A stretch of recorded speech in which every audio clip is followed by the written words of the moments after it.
Diyos ko, dahil sa bagyo, binaha na tayo dito sa mansyon at kailangan na nating ilikas ang ating pack members.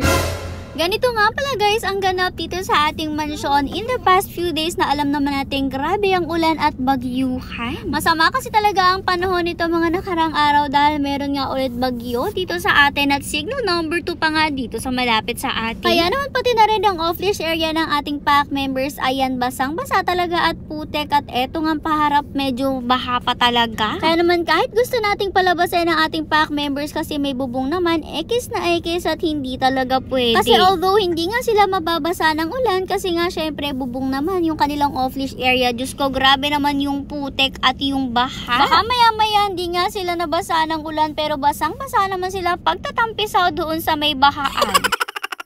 Siguro nga nagtataka rin kayo kung paano nakakapagdinis ang ating mga kuyas ng kani-kanilang mga rooms kung andito nga ang pack members natin sa loob. Kaya naman papakita namin sa inyo today ang strategy ng mga kuyas natin na ginagawa nila ngayon. Una na nga tayo dito sa taas, andito ang ating mga females mostly at eto na nga si Chanel nasa labas siya. Kasi nga nung time na to yung cage na yung nililinis kaya naman andito muna siya sa labas at dito siya naglalaro-laro. Bali ganyan nga ang strategy ng Kuya Jomar nyo. Ang ginagawa nga niya, pinalalabas pa rin niya ang ating pack members pa isa-isa. Dito niya nga lang sila hinahayaang maglaro-laro sa labas sa second floor pahabang nililinis niya yung kani-kanilang mga rooms. Gaya na nga lang nito, after ni Chanel, sinunod naman niya si Snow White na talagang tumakbo-takbo na rin. Buti na lang rin naman talaga at safe dito sa second floor since mataas rin nga yung pinakagabay or pinakaharang dito at wala rin naman silang ibang mapupuntahan. Di rin naman sila makakababa talaga ng hagdan since may gate nga tayo doon sa pinakahagdan which is a very helpful thing para sa atin. Kasi nga kahit may nakakaalpas tayong pack members dito sa second floor, hindi sila nakakadiretso sa baba sa first floor. Dahil nga yun yung nagsisilbing harang sa kanila kaya naman itong si Snow White nakikipagkulitan na lang dito kay Mother para nga hindi siya maboard. At least kahit papano nakakapag-exercise pa rin sila dito sa second floor habang busy ang Kuya Jomar nila paglilinis ng kanilang cage. Isa-isa nga lang din pala guys yung paglalabas sa kanila para nga sure na safe rin sila kasi nga baka maya-maya kapag marami silang pinalabas, Diyos ko, sobra silang magburdagulan to the point na mabasag na itong glass na to. Pero charis lang, hindi naman mababasag talaga yung glass dyan sa pinakagabay na yan. Pero syempre, baka maya-maya kapag sobrang hyper nila dahil marami silang nagkukulitan, Diyos ko, baka kung anong mangyari at may makatalon pa dito. Anyways, dito naman si Mother nagtaas siya ng electric fan dito sa second floor. Tapos ang ginawa niya, iniharap nga niya yan dyan sa pababa sa first floor at malaking tulong yan guys para sa mga nasa first floor kasi nung time na to, ang buhay lang na aircon ay yung nandito sa second floor. Yung aircon kasi guys na nasa baba, pinagpapahinga rin talaga yun. Siyempre, pati rin nga yung nasa second floor pero this time yun yung bukas. Bali kasi yung ginagawa nila usually talaga kapag lumalabas yung pack members, kapag inuuna yung mga males, siyempre patay yung aircon sa baba. Tapos kapag mga females naman na yung lalabas sa off-leash area, etong second floor naman na yung pinapatay. Siyempre, mahalaga rin na nakakapagpahinga ang aircon natin since 24/7 talaga yung buhay parehas. Kaya naman ngayon na ang buhay lang na aircon na yung nasa second floor,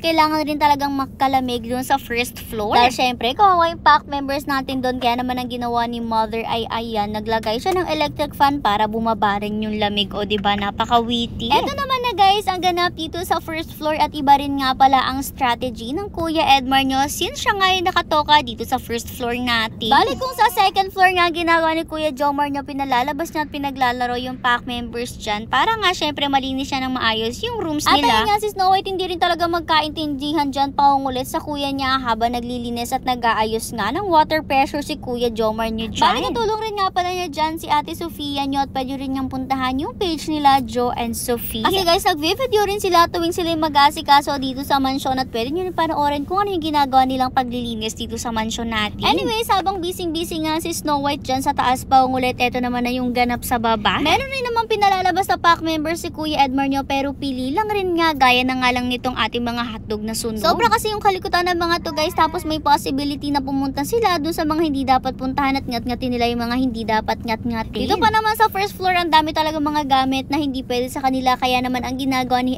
Kuya Edmar nyo kapag alam niya na makulit yung pack member natin at hindi basta-basta nasasaway. Kinikipit na lang niya yan dyan sa likod ng pinto ng kanilang room. Pero guys baka sabihin nyo naman kawawa, nasasaktan, na iipit. Hindi naman sila nasasaktan dyan guys. Siyempre, minimake sure din natin na ox lang para sa kanila yung ginagawa ni Kuya Edmar nyo. Kailangan din kasi talaga nalinisin yung kanilang room. Siyempre, babasain, kikis-kisin pa yan, ibabrush, tapos imamap pa at tutuyuin at yun na lang talaga yung carry nating gawin. Pero inuulit ko, ox sila guys dyan ha. Eto naman guys, ang ganap dito kay Britney. Diyos ko, magagalit na naman ang Kuya Edmar nyo kasi tingnan nyo, sinira niya yung kanyang lata. Tapos yung pinaka-filler ng kanyang bed na yan talaga nagpuntahan na nga dun sa may grills niya sa CR. Kaya naman Diyos ko, magbablock talaga yon doon sa pinakabutas doon. Kailangan pa talaga yung dakutin ni Kuya Edmar nyo. Diyos ko, grabe rin talaga kasi ang batang to. Sirain ba naman yung bed niya?